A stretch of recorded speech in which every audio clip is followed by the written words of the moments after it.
Perkenalkan, nama saya Hizkia Theophilus Tarigan dengan NIM 2103080042. Saya dari Prodi Teknik Pertanian dan Biosistem, Fakultas Pertanian, Stambuk 2021. Pada video kali ini saya akan menjelaskan mengenai konsep ilmu tanah dan manfaat tanah dalam kehidupan manusia. Sebelum ke sana, sebenarnya apa itu tanah?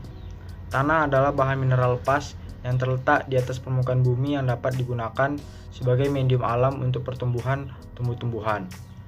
Selain itu, tanah dipengaruhi oleh faktor-faktor genetis dan lingkungan seperti bahan induk, iklim, termasuk kelembapan air dan suhu, organisme-organisme makro dan mikro, dan topografi. Semuanya bereaksi atau bekerja menurut periode waktu dan memproduksi suatu hasil tanah yang beda-bedakan dari bahan mana tanah itu berasal dalam hal sifat-sifat fisika, kimia, dan biologi.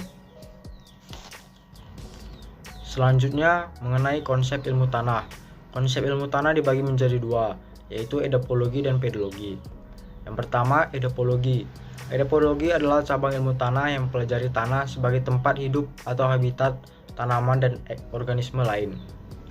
Tanah dalam arti edapologi membicarakan bagaimana tanah subur sehingga tanaman dapat tumbuh dan berproduksi. Seperti pada konsep edapologi tadi, kita bisa melihat di sini tanah berperan sebagai penopang hidupnya tumbuhan jeruk nipis. Selain itu, di dalam tanah juga terdapat berbagai macam organisme kecil seperti semut, cacing, dan lain-lain. Selanjutnya, pedologi. Pedologi adalah cabang ilmu tanah yang mempelajari tanah sebagai tubuh alam atau kesatuan geologi. Pada konsep tanah pedologi ini, tanah dikaji menurut asal-usul kejadiannya atau genesis tanah, wajah tanah atau morfologi tanah, dan pengelompokan tanah atau klasifikasi tanah. Kajian pedologi dan edapologi tidak terpisahkan pembahasannya karena keduanya ini saling berkaitan.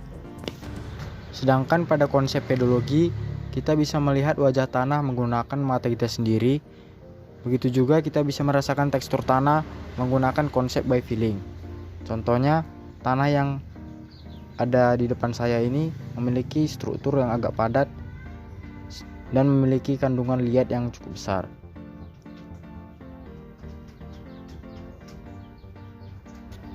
Selanjutnya, manfaat tanah bagi kehidupan manusia. Yang pertama dan yang paling umum yaitu digunakan untuk lahan pertanian. Jika tanah yang digunakan subur, maka petani dapat menanam segala macam tanaman untuk memenuhi kebutuhan pangan manusia. Selanjutnya ada bahan baku produksi. Biasanya tanah liat yang sangat dibutuhkan untuk bahan pembangunan. Biasanya dibuat menjadi batu bata, genteng, ataupun keramik.